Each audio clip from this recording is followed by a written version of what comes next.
resetting and we're just gonna start when they tell us.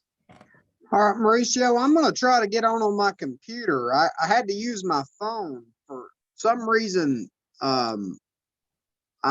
Mike is having trouble as well. He keeps texting me, so I'm going to try on my computer and I'm going to try again. Okay.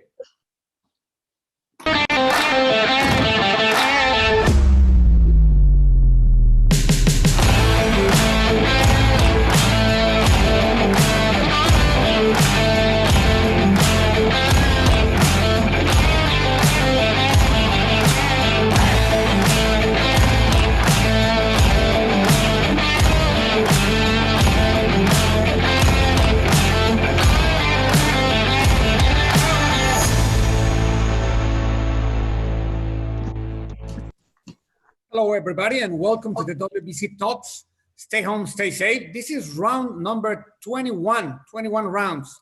And this time we're going to talk about boxing commission. As you can see, we have a lot of commissioners here. But first, let me introduce Xochitl Lagarda. She's the director for the WBC University. Xochitl, welcome. Hi, Victor. Thank you very much. I'm Mauricio and all the panelists. Well, today I'm just going to take a couple minutes to focus on a subject that is lead and work as a team until the game is over. Today we will focus on how to use leadership and teamwork to pass the game of confinement the best way we can and come out stronger from all this experience. Everything has happened very, very quick in an unexpected way. And this is an important component of stress. It's normal that we feel very, very stressed because we weren't expecting all this. And let's have very clear that before we are coaches, commissioners, judges, referees, promoters, businessmen, boxers, we are people. We are humans, we are members of a family, of a community, and we feel very, very affected for all this, what is happening.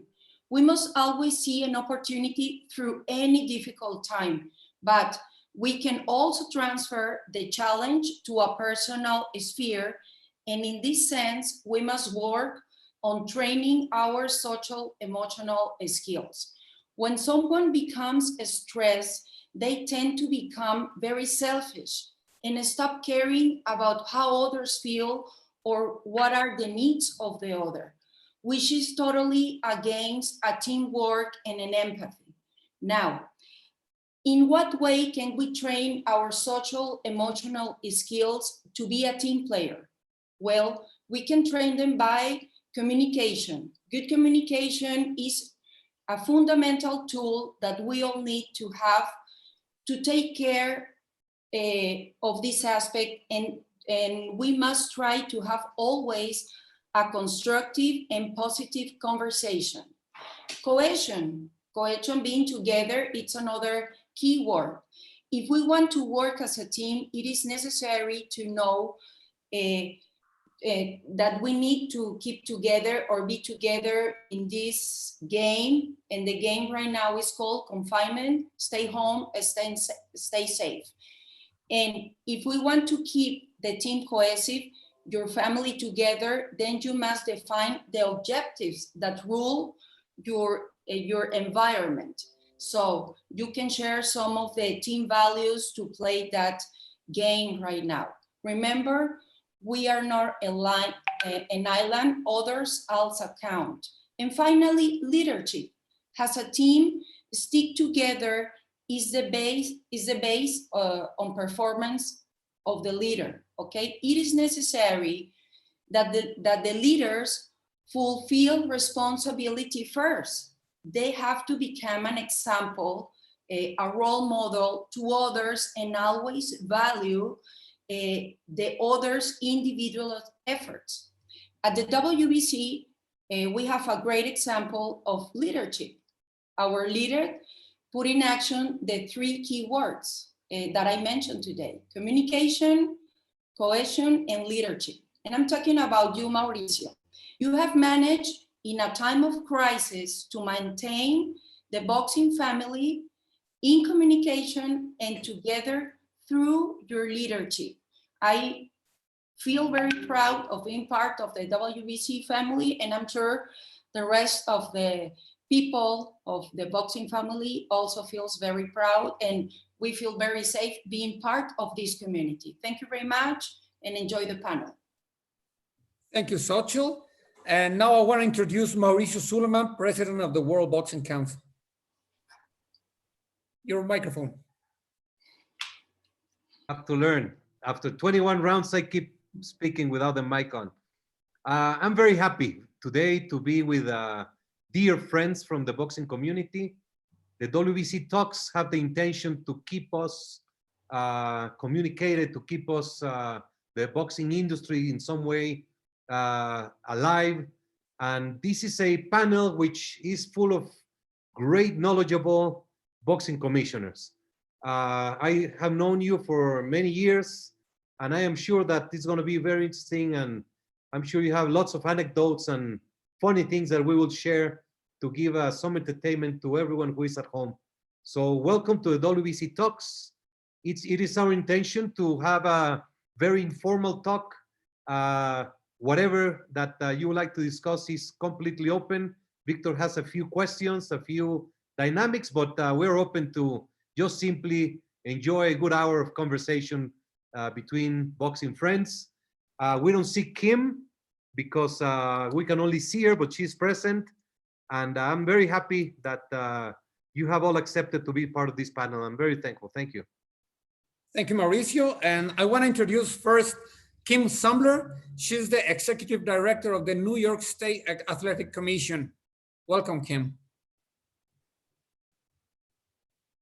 Hello, Kim. Thank you. And now Greg Serb. He has served as Executive Director of the Pennsylvania State Athletic Commission since 1990. Welcome. Thank you for having me. Pleasure to be here. Andy Foster, Executive Director of California State Athletic Commission since 2012. Welcome, Andy. Thanks. And Mike Mazzulli, former ABC President and the Mohegan Sun Commission head. How, Mike? Excellent. Thank you for having me. There he is. How you guys doing? It's good to have you all here. And the first question will be, if you can explain to people what a boxing commission does. What is the function of the boxing commission? Who wants to go? Now, I'll go first. It's basically to make sure to enforce the rules, ensure competitive and safe matchups, and make sure the fighters are healthy when they come in and healthy when they leave. Anyone wants to add something? I think that pretty much captures it. Ensuring health and safety, integrity of our sports. Enforcing the state's rules and regulations regarding boxing. But no, Greg pretty well captured it. Thank you, Kim. Mike, we couldn't hear you because your microphone is off. Turn your mic on, Mike. It's on. It's on. I apologize. You're good. You're good. I had a lot of back nut. I got 3 kids here. I got 2 from college and 1 from high school and my wife. So got a lot of noise going on back here. Sorry, guys. But Four kids plus you. yeah, plus me. That's what she just said. Yes. That's my wife just told me that. I Well, think it's the same every house. I believe that the boxing commission, to be clear, is a major and only jurisdiction or only responsible in a jurisdiction. They're there to follow the rules, to make sure that everyone follow the rules, and they have a tremendous task of duties when a boxing event takes place. Or months before and even days after the event, there's so many activities that a boxing commission has to perform. And I can assure you that all boxing commissioners have the boxers' safety as a top priority. And as a WBC, to work and collaborate with a boxing commission when we go to sanction a fight, it's a very important element that complements what the WBC does. Mauricio, I wanted to say that from the question that Mr. Silva posed, I think that there's some value in looking at the history of how commissions were formed as to the purpose of the commission. In 1850, the state of California was formed as a state, and in the first constitution of California, boxing was banned. Well, boxing continued. It continued in many places. And I think in many parts of the world and all the books that I've read, fighting is inherently a human concept. People will fight each other. It's what they do. And many states have chosen to take the view that that is a true concept, but if you're going to do it, we want to do it safely. And people, most of the time, if you give them the ability to follow the law, will follow the law. And the commissions basically are in place to make sure that the fighters and the rules are followed in a ultra hazardous activity. Okay, boxing is dangerous. Mixed martial arts is dangerous, and these things will happen whether there's a commission or not. And I think that's a key point, because they're going to happen whether we're here or not. But if we're here, people will follow the law, and we can kind of keep them in line. That's a great way of putting it. And this is exactly what these talks want to get: knowledge. How was it formed? How did it come about? And I'm going to jump a little bit ahead of Victor, and we would like to ask each one of you, how did you get started in boxing? What was that moment where boxing captured your attention? What was that moment when you found your path in life to be in boxing? So let's start with Kim. Wow. You should have started with Mike Mazzulli, because my career basically started with Michael. No, honestly, when I was young, a lot of my background was, mixed martial arts. I started in karate as a child, and, it was basically a way to control my temper, because I do have a little bit of a temper at times. So my parents thought that putting me in martial arts might help me with some discipline. As I got a little bit older, I tried various different sports. One of them was boxing. My boxing was primarily staying in shape. I certainly did not compete in boxing whatsoever, but was in the gym, doing a lot of exercise. Began to really love the sport. And of course, as I became a young adult, my family started having children, and I got my children involved in martial arts as well.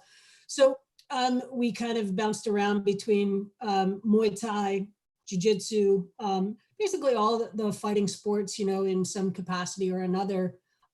As far as the regulation end of things, I worked for the Seneca Nation from the beginning when they opened.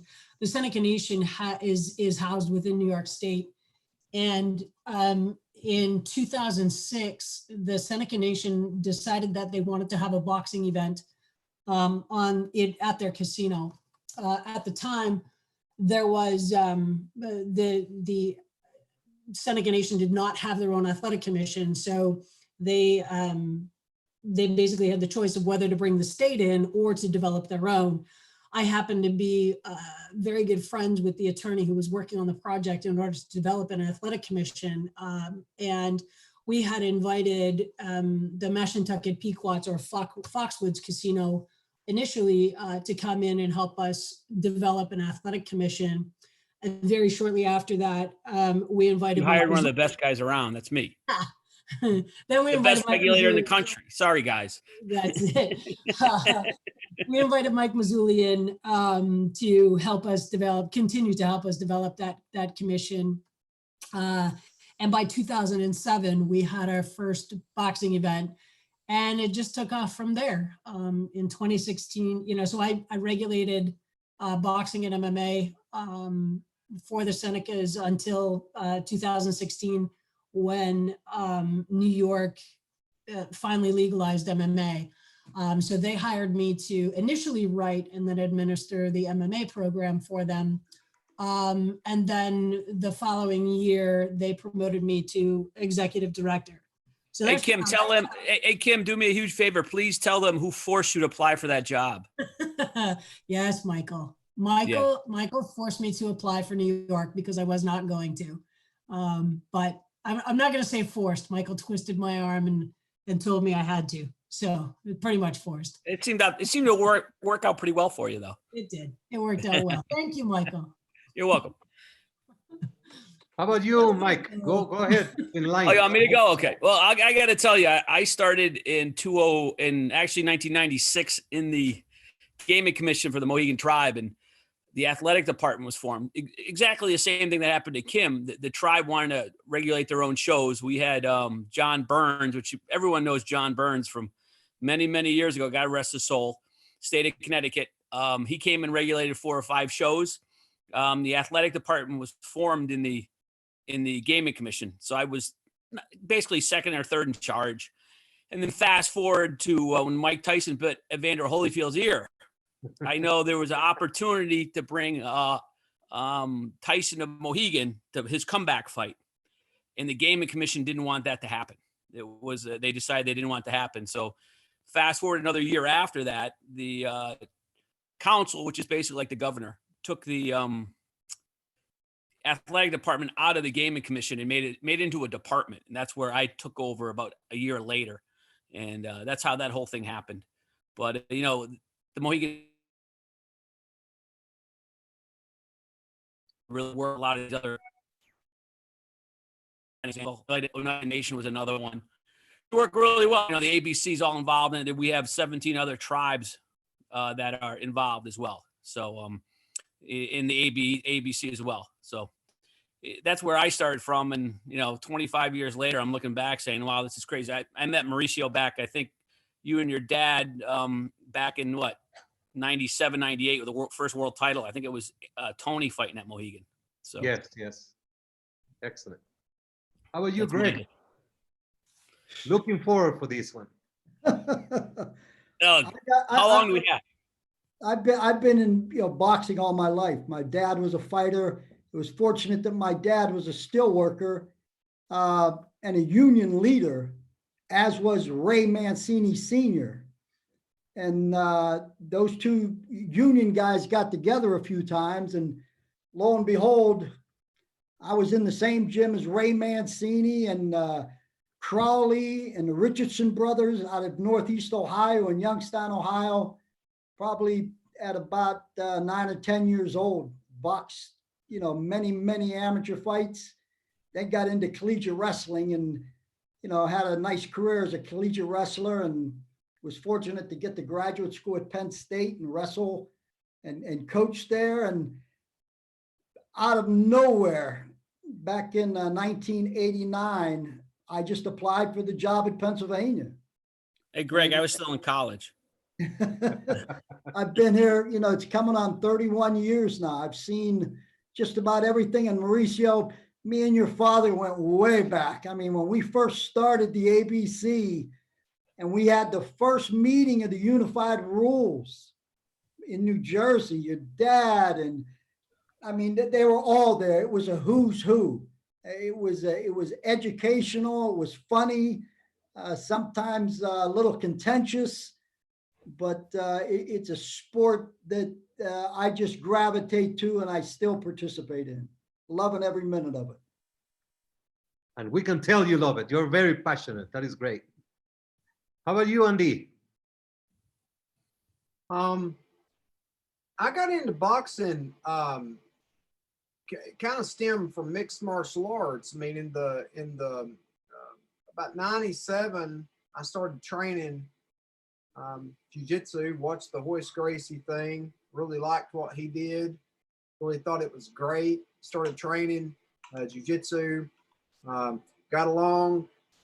We started promoting, and I promoted several pretty large at the time mixed martial arts shows. And the UFC was still owned by SEG at the time. It was still pretty small.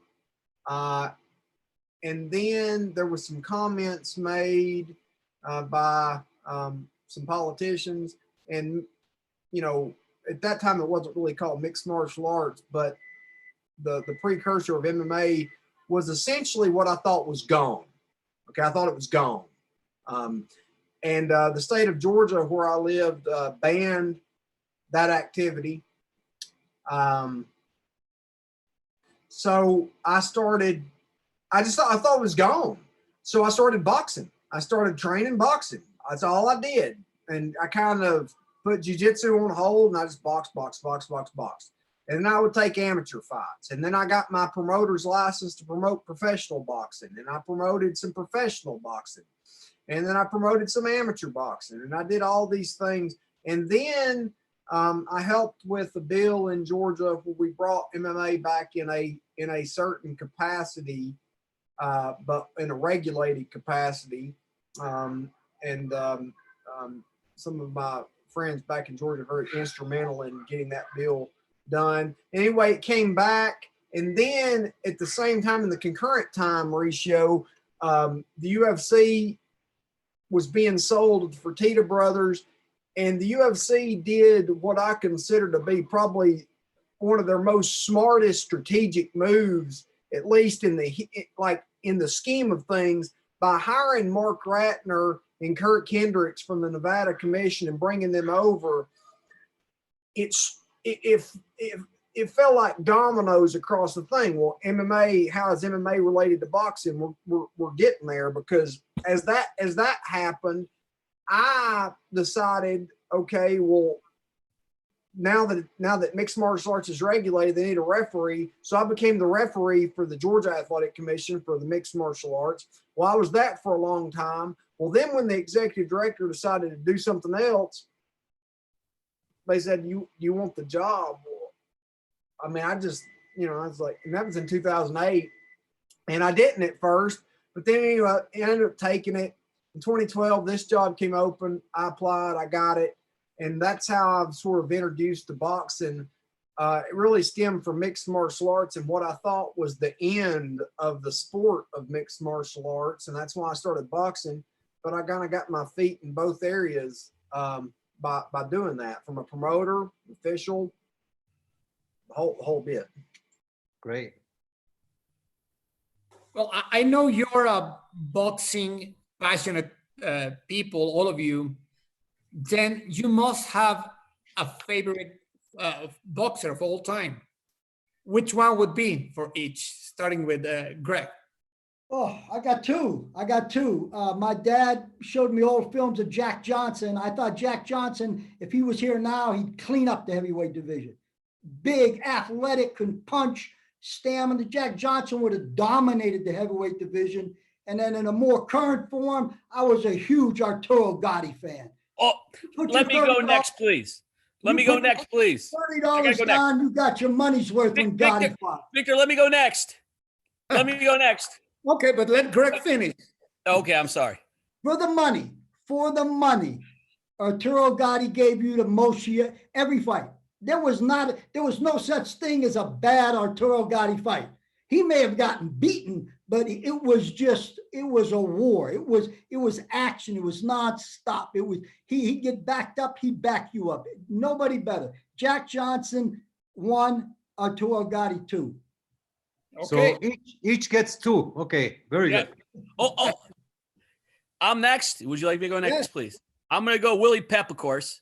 You look at 289 fights. He was fighting twice a week, for Pete's sakes, back then. There it is. Yep.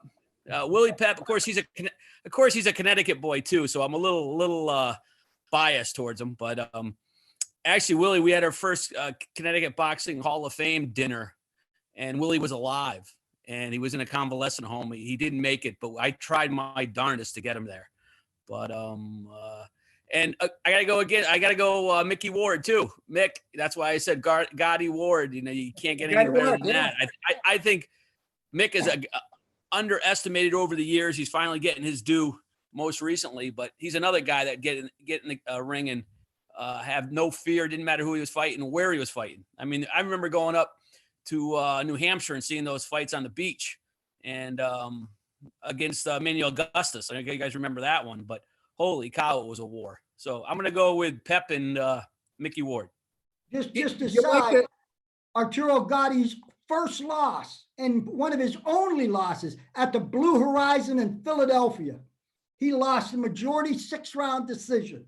What about the time he got on the scale the second day in HBO? He's 18 pounds heavier. What about that? Remember those? I remember watching I TV. remember and that oh too. my goodness. That was up in New York. Yeah, that was crazy. I always hated those second day weigh-ins like that for TV. Who's next? Kim? Kim, can you, your microphone is off. Sorry, I was just talking away. You know, I have to say, probably Sugar Ray Robinson. And I don't know why. He's just always been my favorite. I can't even tell you why. I love the way he moves, or I love the way he moved. Yeah, for me, it's Sugar Ray, for sure. But you have two, so you can choose. Who would be my second? Probably Manny Pacquiao. Oh, Yeah, I really like Manny. And maybe it's because of his story. Maybe it's because of his life story. I'm real, into the life story of someone and how they make it. And I really, I give Manny Pacquiao a lot of credit from where he came from to what he did with his life and what he's still doing with his life. Really like Manny. okay, good. Andy, Yeah, I was thinking about the question. I'm not gonna pick two because I don't want to. I think that each boxer, whether they're a big boxer or a small boxer, they each have a story. They each come from, many times they come from that blue collar background. They've come up hard, they train hard, and they're in the gym.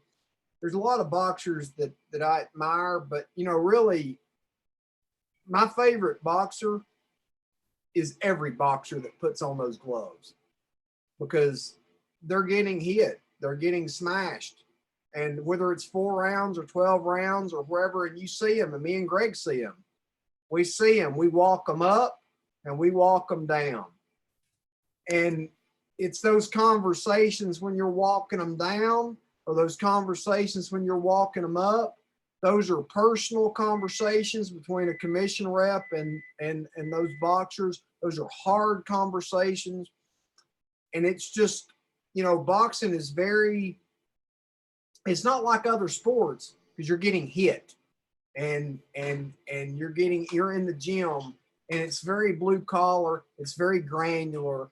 And that's, I think all boxers, with the exception of those ones that throw fights, and we know those ones, there's a few of those, but if you're really in there to win it, you deserve credit. Andy for president. Come on, don't tell me you don't have a few that capture your attention when you were a kid. I mean, everybody, I came up watching Tyson and Holyfield and the whole thing. And I think that what Tyson Fury and Deontay Wilder did together, not apart, together, by bringing the belt back to the United States. And I'm aware Tyson Fury's from Europe, but bringing the belts back to the United States, I think that at least for the U.S. market has excited and brought a lot of interest. So yeah, that like a lot of the but yeah, when you come up as a kid, my goodness, I came up playing Mike Tyson's Punch Out. and My favorite boxer is Ball Bull.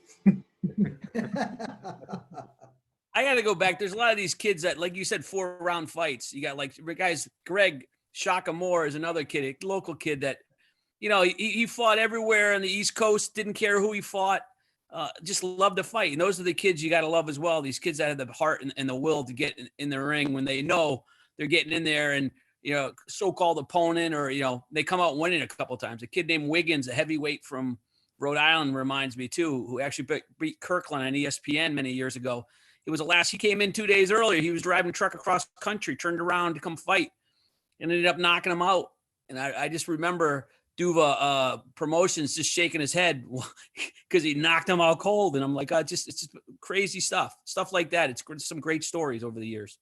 But, you know, my father always said about boxing, he used to tell me every day I come to the boxing gym, if it was a sparring day, my father used to tell me, this ain't playtime. If you want to play, go play soccer. You want to play, go play basketball. This is real. He always used to tell me, don't play. This is not playtime. And it's true. This is not playtime. Yeah, I think you're right. And now I would like to go with fights. You can choose 2 fights. The best fight for you, but the best fight also that you work in. Who wants to go first? Well, I'll go first because I got to say Ward Gotti for the one I've worked in, of course. I mean, Ward Gotti one was just amazing. It's fight of the century. I remember sitting cage side. If you guys watch round 9, I watched it this morning, which is kind of crazy. You'll see me cage side. I must have been 600 pounds. I was like 28 years old, wondering, wow, what the heck's going on here? You know, it was crazy. But that was my favorite, of course. And you were working that fight? I was working that fight. Yeah, I was the chief inspector back then. And if you see the mat where it says Mohegan Sun, I'm right to the right side of it. And the amazing thing, too, is you got, God rest his soul, O'Neill. You guys remember O'Neill, the judge from Massachusetts? Don. Great judge. Yeah, he passed away quite a few years ago. But he's standing up clapping, and he's judging. And he wasn't judging that fight. But Frank Lombardi was judging. I mean, it was just in Dick Flaherty and Cappuccino. And I just happened to be on Facebook today. I mean, on Twitter today, and it showed up. Somebody posted it. And all those people, you know, it was just an amazing, amazing fight. I remember sitting there saying, wow, this has got to be history. And come to find out it was. But that was my favorite fight that I worked. I got 2. Yep. I got 2. Tyson in Philadelphia against Buster Mathis. Just seeing Mike Tyson come into the city of Philadelphia and the place went berserk. I've never seen the city go. He stepped outside to go to breakfast. It was bizarro world to watch him. And even the fight, everybody was there. It was a who's who of Philadelphia people that were there. Sister Sledge sang the national anthem. Just an unbelievable fight. And then the second one is the fight I got brought down to when Tyson fought Lewis in Tennessee. And I got brought down to help the Tennessee Commission. And I've never, when the fight was over, one of my responsibilities was to do the drug testing for both fighters. And coming into Mike Tyson's locker room, and he was holding one of his little children, maybe 2 or 3 years old. I'll never forget that image in my life. What about you, Kim? My favorite. I would have to say the first Joshua and Ruiz fight. I think it was just such a shocker. It was so exciting. It was electric at Madison Square Garden. It was amazing. That was probably my favorite. That you worked. And do you have any favorite that you didn't work?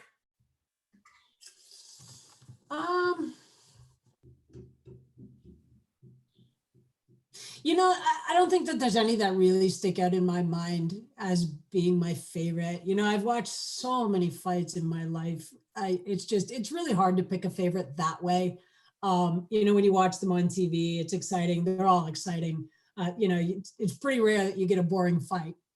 But, you know, it's just a whole nother level when you're there. You know, you guys know you're sitting ringside this is going to sound disgusting, but it's like, you know, you get somebody spit on you and you get blood on you, and it's, you know, you hear those punches land, and it's the smell, I don't know, it's just the total atmosphere. There's just a whole new level there. So I can't really say that anything sticks out in my mind as being my favorite, you know, that I didn't work, just because when you work them, it's just a whole new level. Thank you, Kim. Andy, do you have any favorite fights?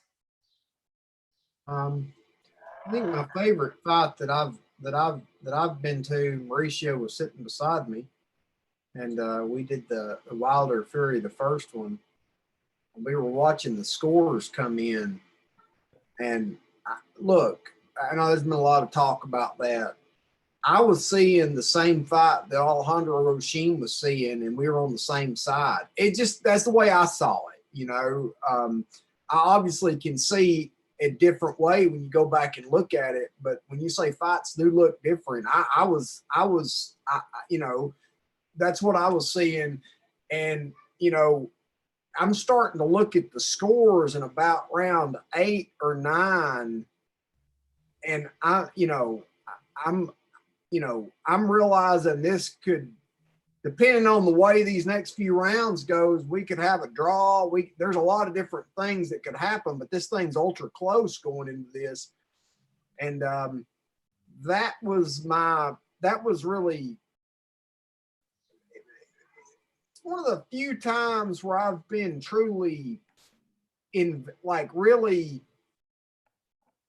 super nervous about scores as they're coming back, because I'm wanting to make sure so badly that the right guy wins. And I'm watching this thing and I'm like, it's so close. Which one's the right guy? Kind of. And Mauricio was with me for that fight. And then I remember the Mares Santa Cruz fight,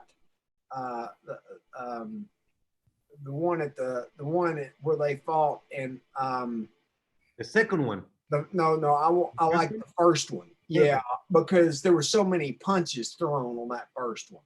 Do you remember that? Like it was like 1,800 punches or something. It was so fast you couldn't even see the number of punches that were going. And I remember that one. You were with me on both of them, weren't you? All 3 of those fights, weren't you, Mauricio? Yeah. Yeah. And what you say is so incredible. There's very few in the world that, in fact, there's only 2 persons each fight, or even only 1 person that know the scores. So it's such a different feeling to be getting the scorecards and know what the score is and not knowing that. It's a really different practice that I have noticed in the sport. When I'm not getting those cards, it's a very different fight than when you're getting those cards and are seeing round by round how it is going. And when you get fights like the one Wilder Fury, as you say, and the fight starts to progress, and the tremendous pressure that starts to build is incredible, because you can have one round that you thought was clearly for boxer A, and then you get the scores from the judges and it's a different, or 2 are different, or 1, or so your mind is always working, and it's a very complicated process. But what is that feeling of knowing that you are the only person in the world that knows the cards at that moment? Most times it's terrifying. Well, you hope it's not terrifying, but when it's not going the way you're thinking it's going, you start questioning your own abilities. You know, you start sitting there saying like, geez, what am I seeing that they're not seeing? Or what are they seeing that I'm not seeing? And then you start thinking, oh my God, you know, this isn't going the way I thought it was going. You know, is everybody else thinking like me? It's very stressful. You know, I don't know about you, Mike, Andy, Greg, but for me, it's extremely stressful knowing. I have to agree. At some point, I remember looking at it, looking over to the score, saying, "What are these judges looking at? I'm right, they're wrong," and we laugh about it. But I've had times where I thought fighter A won that round. The scores come in, and all three judges gave it to fighter B, and I'm like, "Oh, okay, I must be wrong on that one, right? Percentages here." So I agree. It can be very, very scary sometimes. Like, what are we doing here? What's going on? But then you got to remember too, to make it even worse, we actually, with the assistance of the sanctioning bodies, we appoint the officials. So at the end of the day, they complain about an official, but it's Kim Sumpler's fault. She's the one who appointed him. It's not my fault. That's the way I look at it, Mike. I appoint them, and after that, I wash my hands. It's their job. Absolutely. Go do your job. Yeah. Well, I mean, Mauricio, I work very closely with Dwayne Ford, who's the WBC representative for North America when the WBC has fights, and Richard DeCure when the WBO has fights. Whatever, wherever sanctioning body, work very closely with Mauricio because,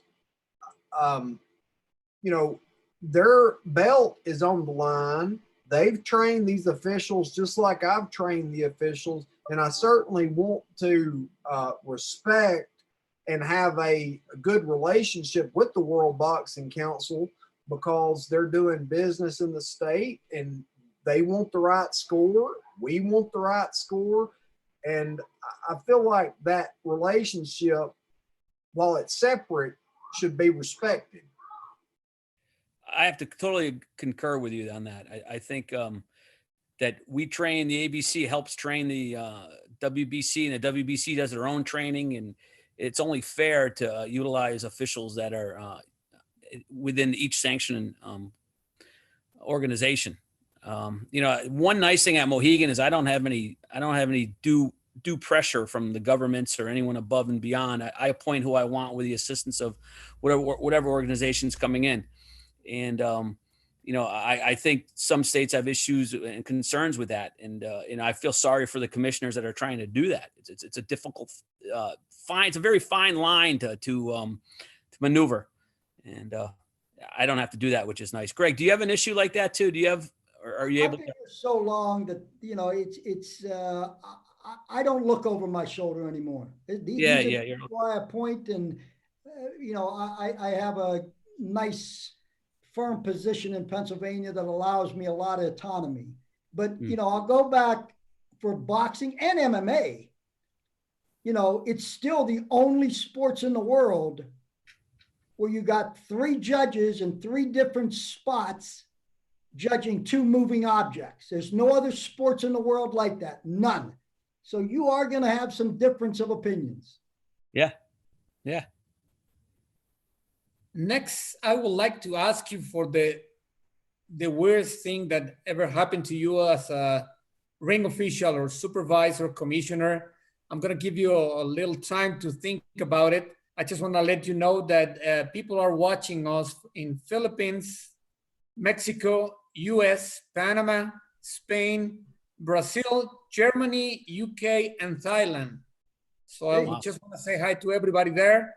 And there is Mercito No Mercy Hester that is training in San Diego. And he just wants to say hi to everybody and he's enjoying this chat. What is the weirdest or the strangest thing that ever happened to you as a commissioner? Greg, you have something in mind.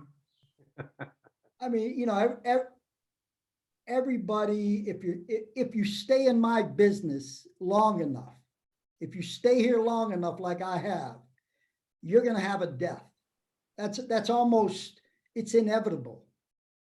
And we had one back in 96, and driving home from Philadelphia that night, after being at the hospital with that young man, it still stays with me now. It still stays with me now. It's a very odd, uncomfortable feeling when it's your job to protect the kid and it just doesn't work out. It's a very tough thing to shake. Mike? I got to say, knock on wood, every day of my life before every fight, any fight that I'm overseeing, I have not had an issue with that in the last 24 years. Doesn't mean it won't happen tomorrow, but I think that would be my scariest point is, there's been issues. There's been times where I went to the hospital with a guy that had a concussion that was out, for quite a while. And I check on him, he'd be overnight, and I'd go see him, 2, 3 in the morning after the fight was over. I think those are the scariest ones. And everyone says to me, oh, you get knocked out, it's supposed to be a good thing, right? Because your brain shuts down and you're safe. But sitting there ringside and seeing a kid laying on his back for 35 seconds and not moving, and don't get me wrong, I got the best doctors in the country, working guys that have been working fights longer than I have actually been around. One actually longer than I've been alive.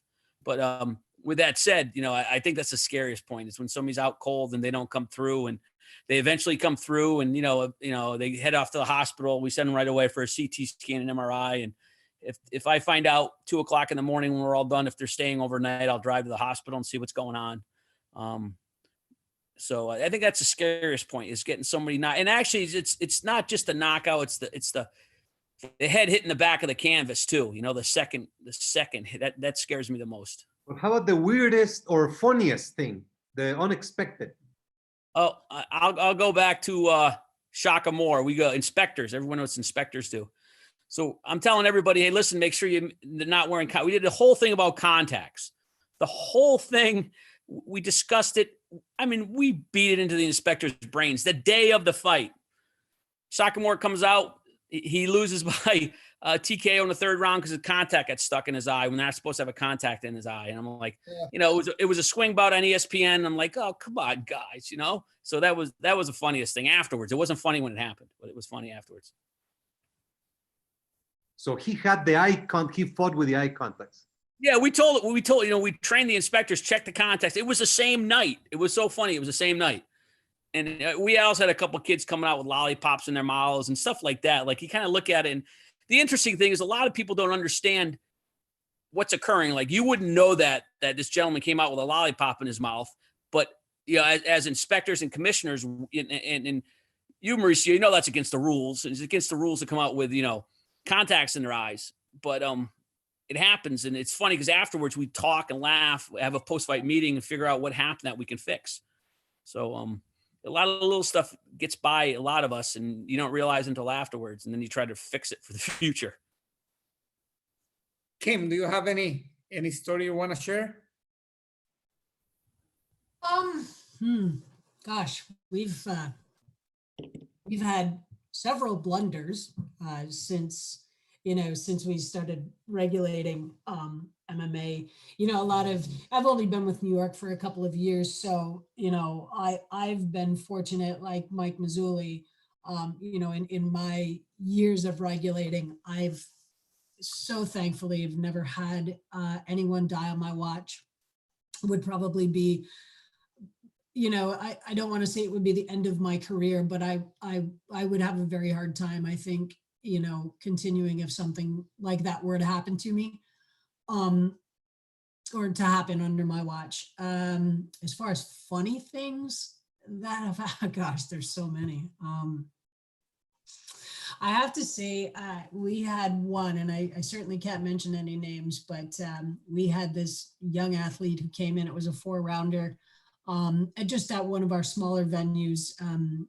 I'm trying to remember where he came from, and I want to say he came from Massachusetts, but in any case, he little 4-rounder. He goes out and he boxes great in the 1st round, and in fact, I think he won the 1st round. Comes out in the 2nd round, and he's bouncing all over the place, and he's weaving and bobbing, and his opponent's just even trying to get his feet under him. All of a sudden, his opponent throws a left hook and catches him, probably not quite the temple, but catches him on the forehead. Down he goes like a sack of potatoes. He jumps back up. Down he goes again. And he lays there for a minute, and he's kind of looking around. So we're asking him, my doctor runs in, you okay? You okay? Yep, I'm fine. Well, he doesn't make the count. So off back to the dressing room he goes. And we get back in the dressing room. Well, not the dressing room, but sorry, the post-fight physical room. And all of a sudden he lays on the floor, he starts rolling around screaming, it hurts, it hurts, it hurts, it hurts. We're like, what hurts? What hurt? What's going on? What hurts? What hurts? My toe hurts. Like we were just like, what do you mean? You almost got knocked out and it's your toe that hurts? Like what's going on? So we had a pretty good laugh over it, but he was fine. We ended up, it went on and on with him. And we ended up having to send him for a psych evaluation. Actually, it got that bad. So that was probably the funniest one that happened to me. But. Andy, do you have any story? I guess a funny story. I had a championship fight. I won't mention the names. At the weigh-in, we had one guy over. So the next day they come up with this thing. They're going to do a second day weigh-in. So you have a lot of press there for the second day weigh-in or whatever. And the manager, so we get the scale out there, and it's not the doctor's scale anymore because it's an electronic scale for the second day. The manager, it's one of them that you can take the cord out of the scale and out of the wall. And so we got the press there. Well, he took it out of the scale and out of the wall and ran down the hall and hid it from us. And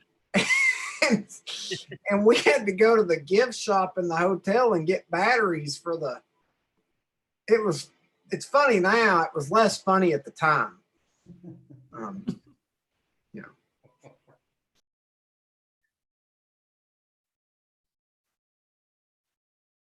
Greg, you are thinking in something. Your mind is working. And I go way back. I mean, none of these people were at boxing, but Mauricio, I mean, and your dad used to come to the Blue Horizon in Philadelphia. It's legendary. There's only one place. I don't care what anybody says. There was only one boxing place to go to. And one night, Stanley Kitten Haywood, this is a former world champion, middleweight champion. He was probably at this time 68 years old. This is back in the early 90s at the Blue Horizon. And there were a couple yuppies sitting in front of him, drinking a little bit too much, standing up. He couldn't see the fight. And they're right at ringside. I could hear Stanley keep telling these kids to sit down, sit down, sit down. And Stanley Kitten Haywood, 60-some years old, finally the kid turned around and told him to shut up. And it was one punch from Kitten Haywood to this young kid. Bah! Kid fell down. They came up and just took him right out. Stanley watched the rest of the fight. 68 years old, former Philly middleweight champion. Dropped him like a bag.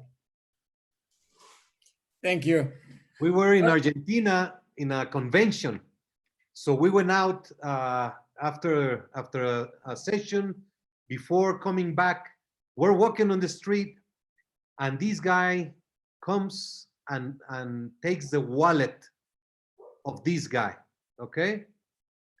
And he didn't realize who he was taking the wallet from. He just got a left hand, and he was out. And that was Marvin Hagler. He was. People don't know who the fighters are. They don't know when they mess in the streets with someone. Well, I want to thank you, all of you. We're running out of time, and it is really interesting to talk about your experience next to the fighters in the ring. And I want to ask a last question of each of you. How can we have a better sport, a safer sport, a better sport, simply? Greg. Same day weigh-ins. Go back to the same day weigh-ins. If I was the last state to have, I always had same day weigh-ins. I was the last state to move. I wish we go back to same day weigh-ins. It'd solve all our problems. Thank you, Greg. It's a friendly panel, so I will not. Hey, listen, Greg's preaching that since I've been within the ABC for 25 years. Love it. I Kim. don't like the weight cutting. Go ahead, Kimmy. I was just gonna say, like, for me, I personally think that it takes a coordinated effort between the trainers. Your audio is falling apart. It's Kim? really windy out east. We got a ton of wind. Ton Yeah. here too, Mike. Jeez. Kim, are you there? I think we lost Kim.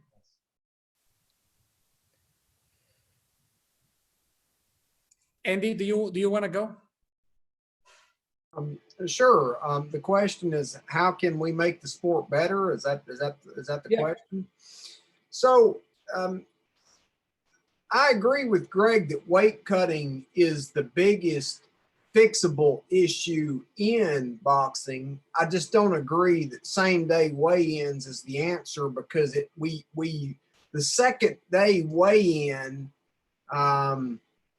I think there should be kind of a hybrid between what we've got now and same day, by having a second day weight check where somebody doesn't go over a certain amount of weight, because essentially extreme weight cutting becomes cheating. That's what it becomes. At some point, a 47 welterweight should not weigh 65 the next day. Should not happen, but it happens all the time. I got plenty of data that shows it. Addressing weight cutting is one issue. I applaud the World Boxing Council for their efforts with the VADA program. Increased drug testing is an issue.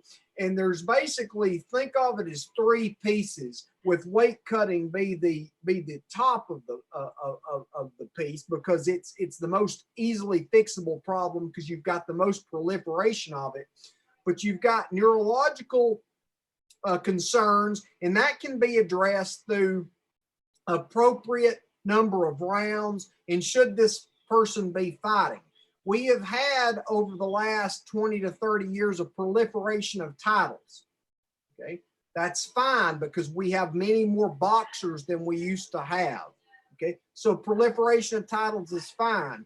But I would suggest to the World Boxing Council and to some of the other sanctioning organizations, and I know they don't want to hear it, Mauricio, I know you're not interested in this, but I do think you should consider this, is some of the junior titles from the NABF and some of the others should be considered at 6 rounds, where you can walk up the ladder.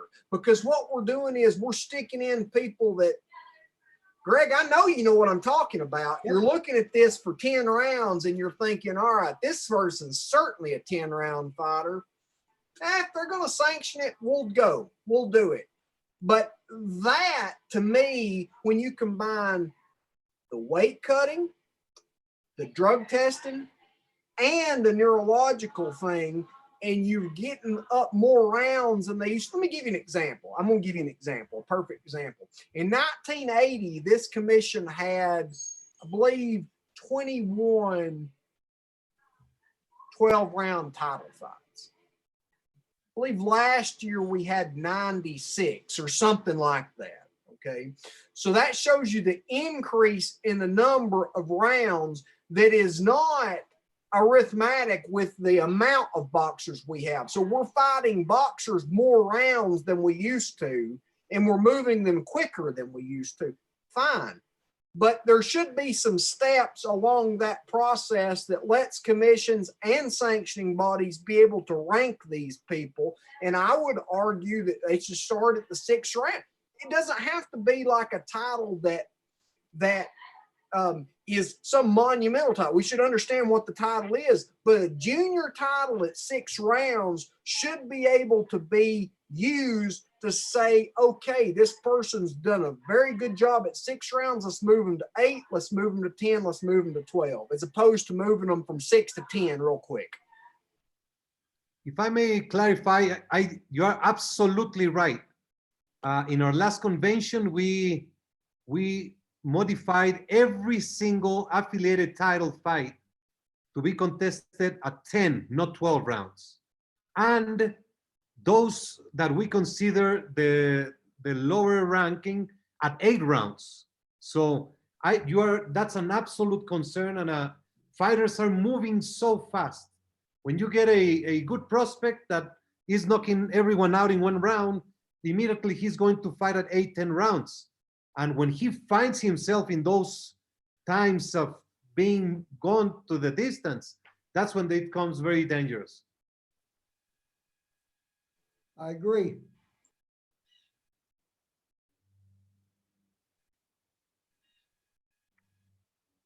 Victor, Unmute. Oh, it's a new this Victor. is round number 21 of the WBC talks. So let's keep it that way. Mike, well, Well, I got to first. Thanks. I have to say the weight cut's a big deal, and I commend the WBC and what they're doing with the weight cut. And Mauricio, I want you to speak more about it.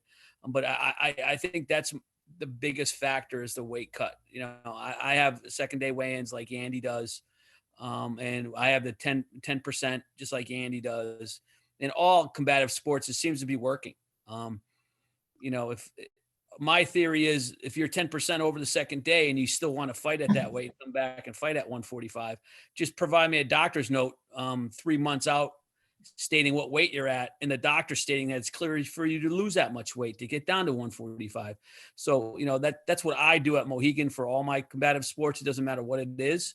And it seems to be working. I've had kids say to me, thanks for moving me up. Thanks for moving me up. And, it's not the promoters, it's not the sanctioning bodies, it's the fighters' mentality. We have to educate these kids that cutting weight is not a good thing. I mean, unfortunately, I don't think there's enough data out there to explain to them that if you cut weight, you're gonna, everyone's gonna say, I'm gonna cut weight and I'm gonna be bigger when I come back the next day. That's what my opponent's doing. That's not necessarily always true. Greg, I go back to years ago when we did that study and we talked about what was the best time of the weigh and the day before the day of, and you and I are against it. We're butting heads the whole time. And at the end of the day, we both agreed that it was time to educate the fighter. So that's where I'm at. The bottom line is a fighter, no matter if a boxer or MMA, he should not be going to the gym to lose weight. He should be going to the gym to improve his craft. And that's not happening. Fighters are literally just going to the gym just for the sake of losing weight. Hey, back in 1997, I remember going to a weigh-in and guys coming in rubber suits. We don't have that anymore. The rubber suits aren't. So, I mean, we are progressing to some extent, but I remember in 96, this guy coming in, it was a funny story. He came in a plastic bag. I'm like, what the hell are you doing? He actually had a plastic bag on. And I'm like, he's trying to cut weight. That was back in 1998. But Mauricio, from your father. Pito Cardona. I think it was Pito Cardona. I love Pito. Your father and I did the study, Mauricio, when they had the same day weigh-ins back in 1990. I think that would have been about 1997. No one missed weight for world title fights. We didn't have one WBC fighter miss weight when it was the same day. Now that it's the day before, there's a number of people, a number of titles have missed weight. Yeah, but it is more of what happens to the human being to make weight on the day of the fight and how they go into the ring. But that's a matter to tackle down in a we can do one WBC talks exclusively for weight, and that'll be fun. I wanna thank you so very much for your time. Boxing is a sport of contact. We are usually seeing each other face to face, embracing each other. We share the same passion for the safety of the fighters and the integrity of the sport.